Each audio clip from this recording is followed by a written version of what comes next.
Audio clip number 37 انشاءاللہ عز و جل سورہ بقرہ کی آیت نمبر 108 سے لے کر 110 کی تلاوت، ترجمہ اور تفسیر صراط الجنان سنیں گے۔ بسم اللہ الرحمن الرحیم۔ ترجمہ: اللہ کے نام سے شروع جو نہایت مہربان رحمت والا ہے۔ ام تريدون ان تسألوا رسولكم كما سئل موسى من قبل ومن يتبدل الكفر بالإيمان فقد ضل سواء السبيل۔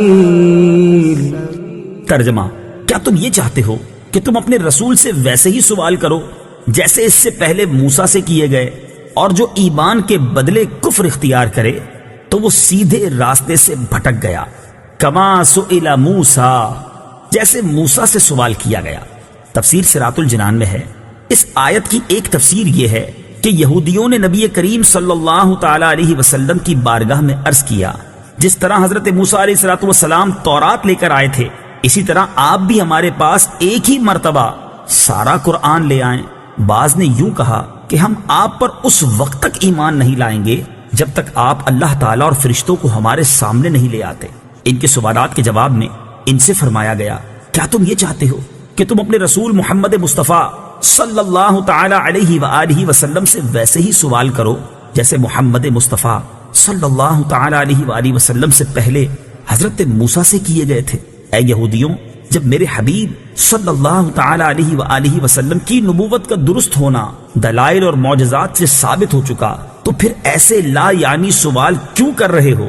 اور اے ایمان والو، بے شک یہودی دھوکے باز اور تم سے حسد کرنے والے ہیں، اور ان کی تمنا یہ ہے کہ مسلمان کسی نہ کسی مشکل میں مبتلا ہوں، لہٰذا ان کی کوئی ایسی بات قبول نہ کرو جو بظاہر نصیحت لگ رہی ہو، اور یاد رکھو کہ جو ایمان کے بدلے کفر اختیار کر کے اپنے دین سے پھر گیا تو وہ سیدھے راستے سے بھٹک گیا۔ دوسری تفسیر یہ ہے کہ کفار مکہ نے حضور پرنور صلی اللہ تعالی علیہ وآلہ وسلم کی خدمت میں عرض کیا کہ آپ سارا قرآن ایک ہی مرتبہ لے آئیں۔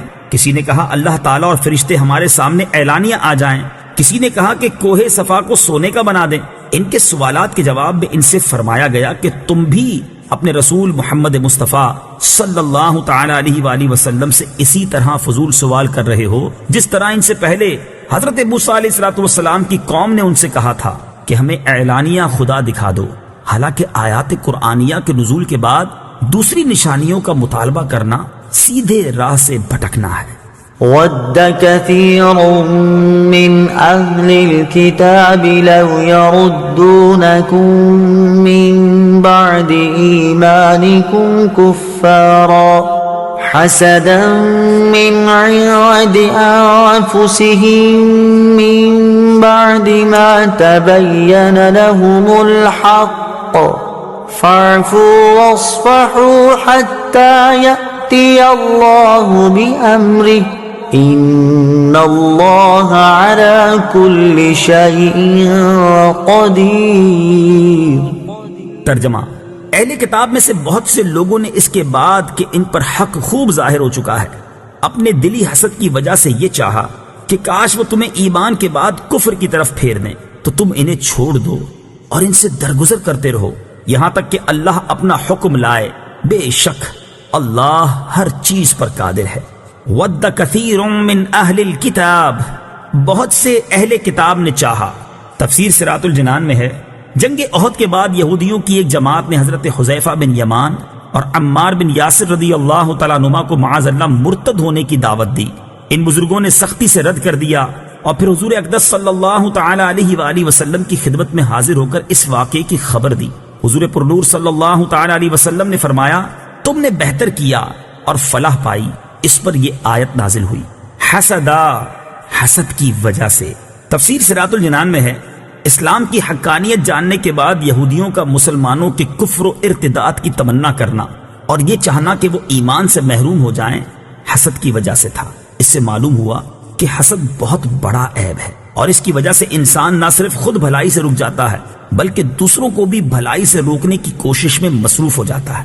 لہٰذا ہر مسلمان کو چاہیے کہ وہ اس سے بچنے کی خوب کوشش کرے۔ ابو داؤد شریف کی حدیث ہے، حضرت ابو ہریرہ رضی اللہ تعالیٰ عنہ سے روایت ہے، رسول اللہ صلی اللہ تعالی علیہ وآلہ وسلم نے ارشاد فرمایا، حسد سے دور رہو، کیونکہ حسد نیکیوں کو اس طرح کھا جاتا ہے جس طرح آگ خشک لکڑیوں کو، یا فرمایا گھاس کو کھا جاتی ہے۔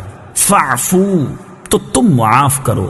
تفسیر صراط الجنان میں ہے، کفار کے ساتھ جنگ کے ذریعے بدلے لینے کی بجائے نرمی کی تمام آیات کا یہ حکم ہے کہ وہ جہاد کی آیتوں سے منسوخ ہیں، جیسا اس حکم کے آخر میں خود فرمایا، یہاں تک کہ اللہ اپنا حکم لائے، اور وہ حکم جہاد و قتال کا ہے۔ وَأَقِيمُوا الصَّلَاةَ وَآتُوا الزَّكَاةَ وَمَا تُقَدِّمُوا لِأَنفُسِكُم مِّنْ خَيْرٍ تَجِدُوهُ عِندَ اللَّهِ إِنَّ اللَّهَ بِمَا تَعْمَلُونَ بَصِيرٌ۔ ترجمہ، اور نماز قائم رکھو اور زکوٰۃ دو، اور اپنی جانوں کے لیے جو بھلائی تم آگے بھیجو گے اسے اللہ کے یہاں پاؤ گے، بے شک اللہ تمہارے سب کام دیکھ رہا ہے۔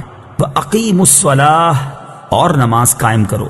تفسیر صراط الجنان میں ہے، یہاں مسلمانوں کو اپنی اصلاح نفس کا حکم دیا جا رہا ہے۔ اس سے معلوم ہوا کہ آدمی کسی بھی دینی یا دنیاوی اہم کام میں مصروف ہو، اسے اپنے نفس کی اصلاح سے غافل نہیں ہونا چاہیے۔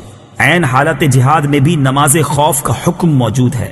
طلاق کے مسائل بیان کرتے ہوئے بھی اللہ تعالیٰ نے نماز اور تقوی کے احکام بیان فرمائے ہیں۔ لہٰذا اگر کوئی نیکی کی دعوت میں یا علم دین کے حصول یا کسی دوسرے اہم دینی کام میں مشغول ہے تو اسے اپنی اصلاح سے غافل نہیں ہونا چاہیے۔